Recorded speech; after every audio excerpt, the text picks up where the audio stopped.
எப்படி பாக்குறீங்க இது?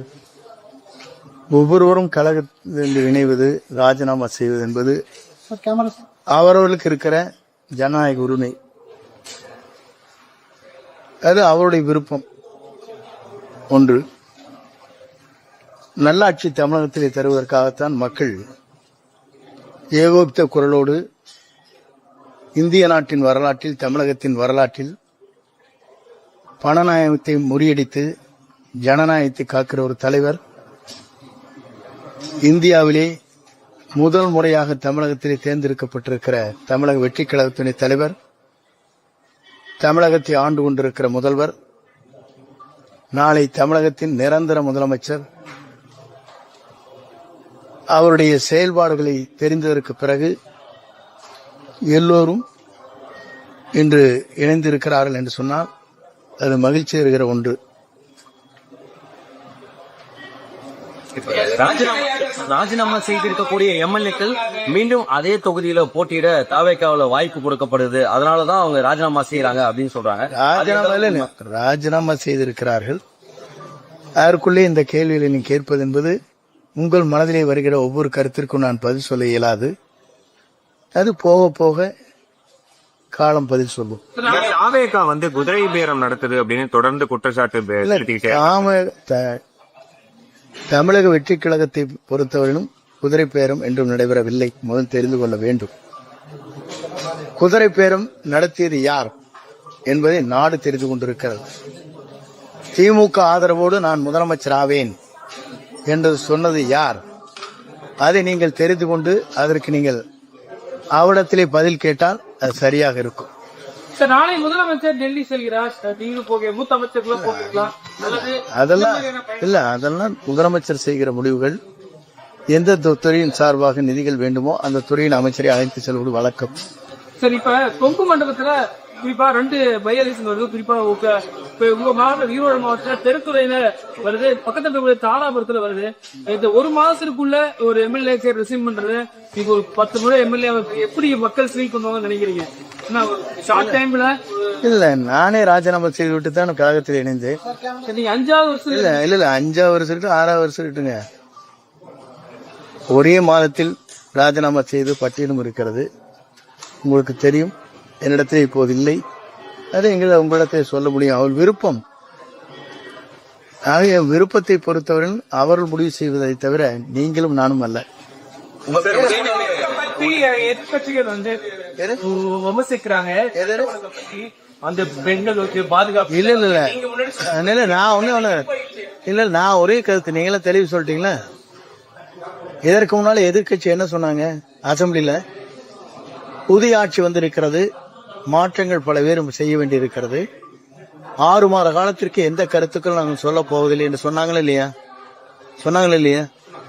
அப்புறம் நாங்களும் பொறுத்திருந்தா ஒவ்வொன்றா செய்ய முடியும். நான் என்னுடைய கருத்து ஒன்றே ஒன்றுதான். ஒவ்வொருவரும் நீங்கள் கேட்கின்ற கேள்விக்கு நான் சொல்கின்ற ஒரே நல்ல பதில் இதுதான். எங்களுக்கும் ஒரு அவகாசம் தர வேண்டும். இது போன்ற குற்றங்கள் நடைபெறுகிற போது உடனுக்குடன் அதிரடியாக நடவடிக்கை முதலமைச்சர் எடுத்திருக்கிறார். அந்த குற்றவாளியை உடனடியாக கைது செய்யப்பட்டிருக்கிறார். அதற்கான நடவடிக்கை உரிய துறையின் மூலமாக, காவல்துறையின் மூலமாக கடுமையான நடவடிக்கை மேற்கொள்ளப்பட்டிருக்கிறது. மீண்டும் அதனுடைய நடவடிக்கை என்ன என்பதை நீங்கள் கூர்ந்து கவனிக்க வேண்டும். சரி, அதிமுகவில் ஒரு பூத் தலைவராக இருந்திருக்கீங்க, தாவேக்காவில் ஒரு முக்கிய பதவியில் இருக்கீங்க, அமைச்சரா இருக்கீங்க. இந்த சூழல்ல டார்கெட் அதிமுகன்ற பேர்ல அதிமுகவில் இருக்கிறவங்க எல்லாரையும் அழைச்சிட்டு டிவிகேல சேர்த்துக்கிட்டே இருக்காருன்னு உங்க பேரு அடிப்படுது. எப்படி பாக்குறீங்க? வயிற்று வலிக்காரனு கட்டளை திருப்பி போட்டெல்லாம் படுத்தலாம், அது வயிற்று வலி தீராது. மருத்துவம் அளிக்க வேண்டும். அது வயிற்று வலிக்காரர். அவர் ஏதாவது குற்றச்சாட்டு சொல்லிட்டே இருக்கணும். எம்பேர்ல இருக்காரு. அவர் எப்ப பார்த்தாலும் எம்பேர்ல தான் குற்றச்சாட்டு சொல்லிட்டு இருக்காரு. அதாவது வேற 6 பேர். நான் யாராச்சும் கூப்பிட்டு வந்து சேர்த்திருக்கேனா? சேர்ந்தவர்கள் என்னிடத்திலே வந்தார்களே தவிர நான் சேர்த்திருக்கேனா? 25 பேர் வருகிற போது நான் இருந்திருக்கிறேனா, சென்றிருக்கிறேனா? அதான் வயிற்று வலிக்காரனு கட்டளை திருப்பி போட்டு படுத்தாலும் வயிற்று வலி தீராது. அவர் எம்பேர் ஒரே வேகத்தில் இருக்கிறார். நான் வெளியே வந்ததற்கு பிறகு அது சரிந்து போயிருப்பதை அவரால் காண முடிகிறது. ஆகவே அந்த வேதனை. அதிமுக தடைகள் சரியா? அதிமுகன்ற ஒரு கட்சி பாரம்பரியமா ஆட்சியில இருந்திருக்காங்க, எதிர்கட்சியா இருந்திருக்காங்க. இப்போ இருக்கக்கூடிய காலகட்டத்திற்கு அதிமுக தமிழ்நாட்டிற்கு தேவையா, இல்ல இப்படி கரைஞ்சிட்டே இருக்கிறது சரியா? அது வரவேற்கிறீங்க? நான் ஒரே ஒரு வரி வேறுங்க. அதிமுக என்பது இரண்டே கொள்கையை வைத்துக் கொண்டிருப்பது. ஒன்று புரட்சி தலைவர், புரட்சி தலைவர் அம்மா வழியில் நடைபெறுகிற தொண்டர்களும் தலைவரும் தான். இன்னைக்கு என் பாக்கெட்ல தான் இருக்கு. இங்க ஜனநாயகம் இருக்கே இல்லையா? அங்க ஜனநாயகம் இருக்கா? அவர் படத்தை பெருசா வச்சவனை கண்டா தான் சிரிக்கிறாரு. பாத்தீங்களா இல்லையா? அப்புறம் இல்ல அப்படி ஒரு கட்சி தமிழ்நாடு இல்ல அப்படி சொல்றேங்க. அம்மாவும் தலைவர் படம் இல்லாத ஒரு நிகழ்ச்சி நடத்தினா இல்லையா அவருக்கு பாராட்டு கூட்டம்? நான் கேட்கிறேன், அது எந்த வகையில? அதிமுக கொள்கையும் லட்சியங்களும் தலைவருடைய லட்சியங்களும் அம்மாவுடைய லட்சியம் நிறைவேற்றி ஒரு முதலமைச்சராக, முன்னாள் முதலமைச்சராக இருந்தவர் தனக்கு ஒரு பாராட்டு கூட்டம் நடக்கிற போது அதுல யாருடைய படம் தேவையில்லை, என்னை பாராட்டினால் போதும் நினைச்சார் இல்லையா? அப்புறம் அது எப்படி கொள்கை ரீதியாகவோ லட்சிய ரீதியாகவோ நம்முடைய இயக்கத்தை காக்க வேண்டிய ஒருவர் எதை செய்திருக்கிறார் என்பதை நாடு தெரிந்து கொண்டிருக்கிறது, நீங்களும் தெரிந்து கேளுங்க. நான் எனக்கு அந்த வேலை இல்ல. வேற முதல் தெரிஞ்சுங்க, இந்த நீங்க கேட்கிற கேள்விக்கெல்லாம் பதில் சொல்ல முடியாது.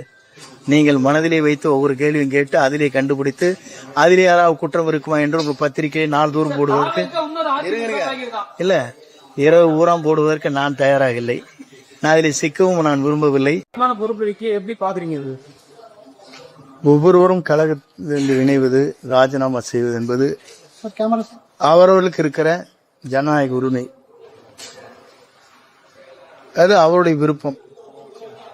ஒன்று, நல்லாட்சி தமிழகத்திலே தருவதற்காகத்தான் மக்கள் ஏகோபித்த குரலோடு இந்திய நாட்டின் வரலாற்றில், தமிழகத்தின் வரலாற்றில் பணநாயகத்தை முறியடித்து ஜனநாயகத்தை காக்கிற ஒரு தலைவர்,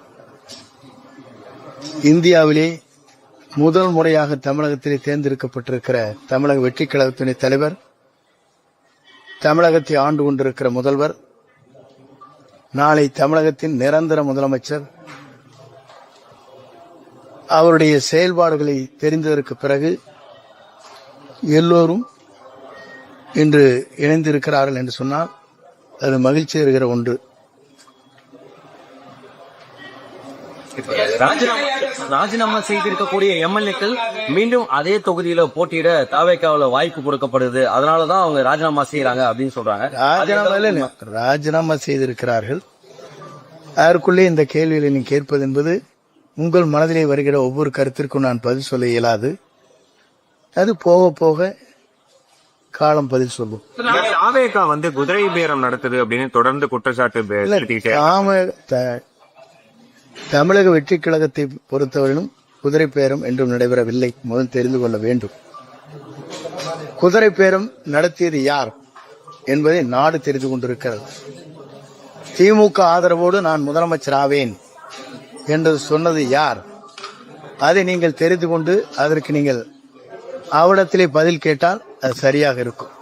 சார், நாளை முதலமைச்சர் டெல்லி செல்கிறார். மூத்த அமைச்சர்கள் போகலாம். அதெல்லாம் இல்ல, அதெல்லாம் முதலமைச்சர் செய்கிற முடிவுகள். எந்த துறையின் சார்பாக நிதிகள் வேண்டுமோ அந்த துறையின் அமைச்சரை அழைத்து செல்வது வழக்கம். சரி, இப்ப கொங்கு மண்டபத்துல குறிப்பா 2 பை எலெக்ஷன் வருது. குறிப்பா உங்க மாவட்டம் ஈரோடு மாவட்டத்துல தெருத்துறையில வருது, பக்கத்துல தாராபுரத்துல வருது. இந்த ஒரு மாசத்துக்குள்ள ஒரு எம்எல்ஏ ரிசீவ் பண்றது, இப்போ ஒரு 10 முறை எம்எல்ஏ எப்படி மக்கள் ஸ்வீட் பண்ணுவாங்கன்னு நினைக்கிறீங்க? ஷார்ட் டைம்ல இல்ல, நானே ராஜினாமா செய்து விட்டு தான் கழகத்தில் இணைந்தேன். நீங்க 5வது வருஷம் இல்ல 5வது வருஷம் இருக்கு, 6வது வருஷம் இருக்குங்க. ஒரே மாதத்தில் ராஜினாமா செய்து பட்டியலும் இருக்கிறது.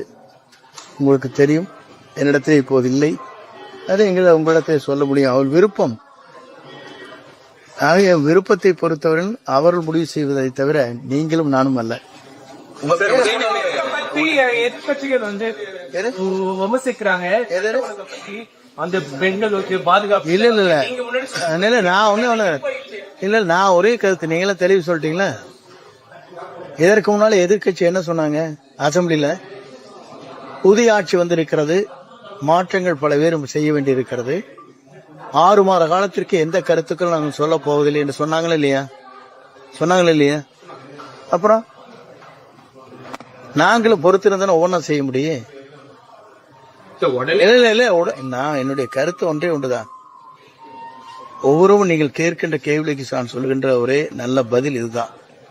எங்களுக்கும் ஒரு அவகாசம் தர வேண்டும். இது போன்ற குற்றங்கள் நடைபெறுகிற போது உடனுக்குடன் அதிரடியாக நடவடிக்கை முதலமைச்சர் எடுத்திருக்கிறார்.